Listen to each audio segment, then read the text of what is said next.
Artikel 11F van die Inkomstebelastingwet laat belastingbetalers toe om bydraes tot vooraftredefondse van hulle belasbare inkomste af te trek. 'n belangrike hulpmiddel vir langtermyn finansiële beplanning. Maar die voordeel hou egter ook sekere beperkings en reëls in.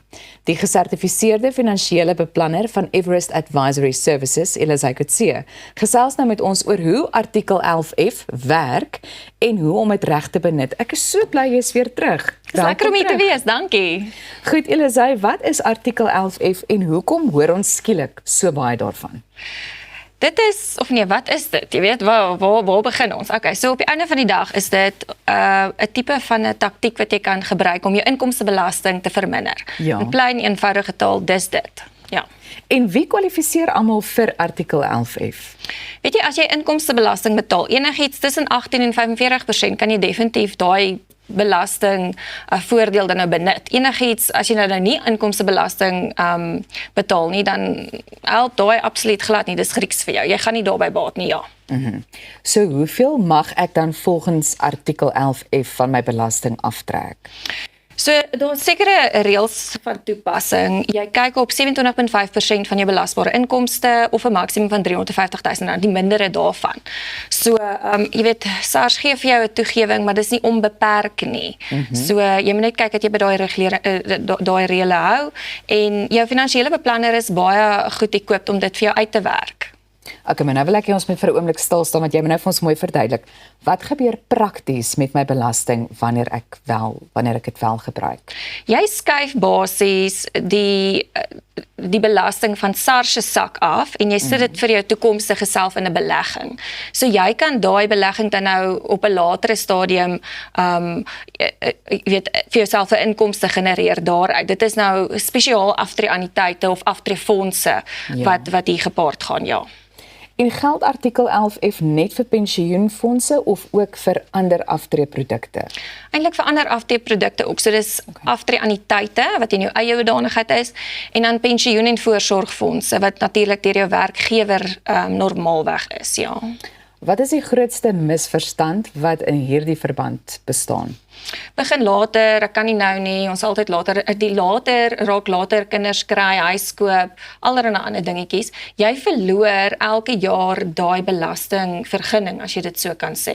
'n Belastingjaar is van 1 Maart tot 28 Februarie, of wat ook al die skrikkeljare daar bygevoeg word. Ja.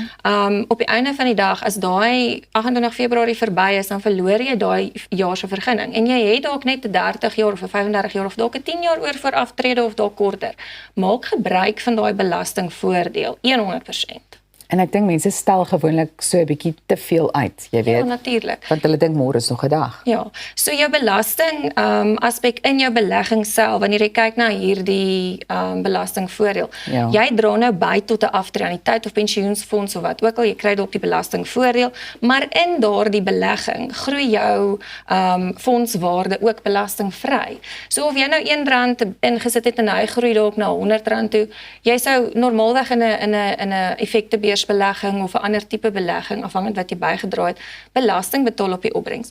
In jou anniteit is daar geen belasting op opbrengs nie. So nie net jou belasting wat jy terugkry van SARS of artikel 11F nie, maar ook dit wat in jou fonds is, groei belastingvry. So hoekom sal jy dit nou uitstel?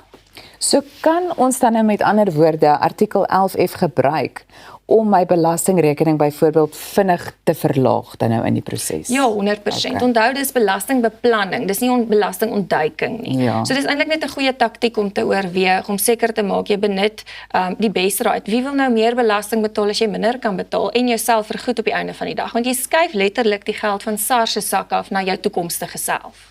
En is daar enige nadele of vangplekke waarvan mense bewus moet wees? Ja, natuurlik. So aftreefondse, pensioenfondse, anniteite, al daai dinge. Ons het nou natuurlik die nuwe 2-pot stelsel, of daar's eintlik meer as 2 potte. Maar op die einde van die dag, jy kan nie hierdie fondse ag as iets wat jy kan bekom voordat jy aftree nie. Ek sou voorstel, wag tot ten minste 55, dan word jy beter belas wanneer jy onttrekking maak. So dis die vangplek. Jy moet hierdie fondse moet jy belê vir jou ou dag. Dit is juist hoekom die woord aftrede daarin is, aftreefondse. Jy gaan nie op 'n laer ouderdom aftree nie, want jy gaan nie noodwendig belasting vriendelik vergoed word daarvoor nie. So hou tot 55 ten minste uit as jy kan. En wat gebeur wanneer ek meer as wat artikel 11F toelaat bydra? Ja, so meer as die 27.5% van jou belasbare inkomste of dan nou as jy nou 'n hoër belastingbetaler is 350 000. Dis nie 'n krisis nie, want weet jy wat, dit rol oor na die volgende jaar toe. So wat ook al jy nie hierdie voorbelasting aftrekking gekry het nie, kry jy dan 'n volgende jaar daai voordeel. Want volgende jaar, wie weet, dalk is jy dalk in 'n laer inkomste of jy het nie so baie liquide fondse wat jy kan belê nie en jy weet dan kry jy darm daai voordeel ook terug die volgende jaar. Jy het dan nou eintlik baie mooi kort en kragtig vir ons verduidelik wat presies artikel 11F dan nou is. Maar as jy dit in een snaakse sin moes opsom, hoe sou jy dit opsom? Belê vandag vir jou toekoms, want op die einde van die dag, hoekom wil jy nou vir SARS geld gee as jy nie hoef nie? Ja. Wel, daai is ek dink dit is weer eens kort en kragtig en werklik net to the point soos wat hulle sê. Ja. Elisa, ek dink terwyl ons nou nog, jy weet, oor hierdie spesifieke onderwerp gesels, jy het 'n verwys na vangplekke en so aan. So is daar enige ander foute dink jy wat mense maak behalwe nou om uit te stel? Dink jy dit het miskien ook partykeer te doen met die feit dat hulle nie so kundig is in die verband nie? Ja, onkunde. So daar's allerhande programme wat jy kan gebruik om vir jou meer inligting te bied oor finansiële beplanning. By Everest Advisory Services is ons lekker kundig, ons bied 'n gratis tool aan om vir jou aftreebeplanning toe te pas. Met ander woorde, ons kyk hoeveel jy moet spaar, hoeveel is jou doelwit op die einde van die dag, want niemand weet hoeveel hulle moet gespaar het in die ouderdom wat hulle aftree nie. So ons bied vir jou daai gratis tool, soos wat ons sê, sodat jy gerus kan wees. Weet jy wat, ek moet ten minste by daai doelwit uitkom by die ouderdom van 55, want enigiets na dit gaan ek bietjie sukkel, veral met inkomste gedrewe opsies. Jy moet 'n passiewe inkomste vir jou op die einde van die dag skep. Ja. Jou liggaam kan nie noodwendig werk totdat jy 55 of 65 is nie.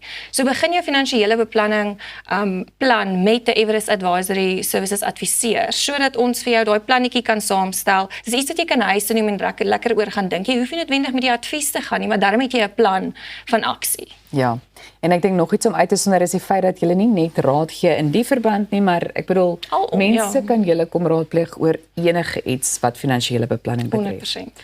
Baie dankie dat jy vanoggend weer hier by ons kom kuier het. Ons sien reeds uit na die volgende keer. Waarskynlik. Goed, die meeste van ons is al vanaf 'n jong ouderdom vertroud met antibiotika na 'n draai by die dokter. Ons vind net hierna uit hoe om dit veilig en verstandig te gebruik. Maar ek hoop jy is gesond en dat jy ingeskakel sal bly. Ons is nou weer terug.